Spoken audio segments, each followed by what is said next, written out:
À l'instar d'autres méthodes qui peuvent traduire notre personnalité, l'interprétation des pieds permet une lecture pertinente et affinée de nous-mêmes.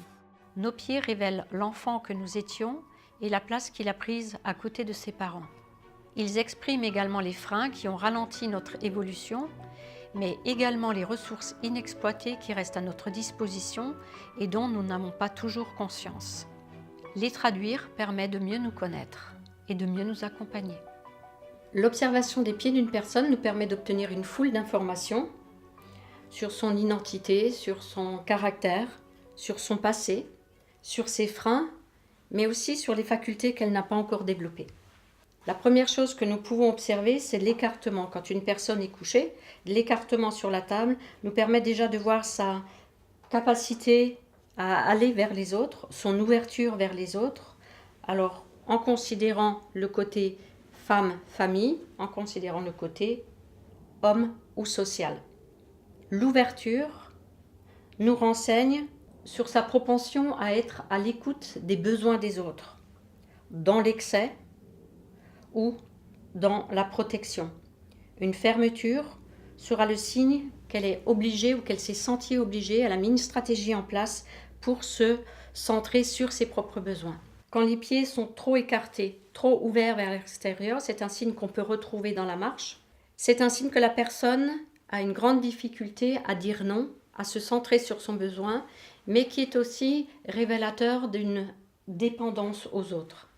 Quand les pieds sont superposés, c'est une indication que la personne se sent en danger, ne se sent pas en sécurité, que ce soit au niveau de la famille ou au niveau du social, avec les hommes ou avec les femmes. Il est évident que la position des pieds, notre façon de marcher, de nous tenir d'une manière instinctive, si je devais forcer cette personne à ouvrir les pieds, pour elle c'est très inconfortable. Si à l'inverse elle était comme ça, je devais lui fermer les pieds, ce serait également inconfortable.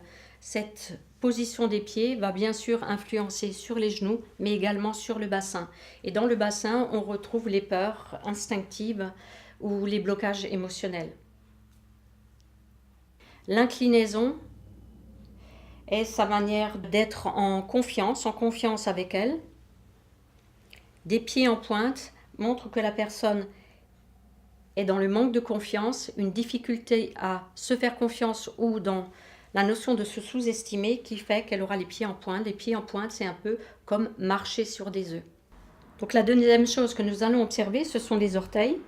Et chaque orteil a sa définition. Ça va nous permettre de nous donner des indications beaucoup plus précises. Le gros orteil représente la personne en elle-même, qui elle est, la dimension qu'elle a pu prendre dans la vie au fil des années. Le deuxième orteil, la capacité à transmettre ou à enseigner. Le troisième orteil nous indique quelle est l'importance de son programme de vie, de la prise de conscience de son programme de vie, mais aussi de sa capacité de résilience. Le quatrième est appelé l'orteil de la relation à l'homme ou la relation à la femme. Dans le passé, ça a été la relation à la mère ou la relation au père. Et le petit, c'est le petit en nous. Suivant que les orteils sont égaux dans leur longueur ou alors plus en grenouille, on va pouvoir déceler les capacités qui ont été retenues jusqu'à présent pour la personne. Ces capacités sont bien sûr exploitables. Ce qui a été retenu dans la notion de transmettre, de pouvoir transmettre. Alors transmettre, c'est pas forcément enseigner, mais transmettre, que ce soit dans la famille, dans le social, dans le programme de vie, dans la notion du couple ou l'enfant, comment il a été retenu en lui-même. Au fil des années, nos pieds vont se modifier, présenter des mouvements différents parce qu'ils auront enregistré nos vécus, nos expériences. Ils pourront ainsi à nouveau révéler notre évolution et toutes les ressources qui seront prêtes à être exploitées.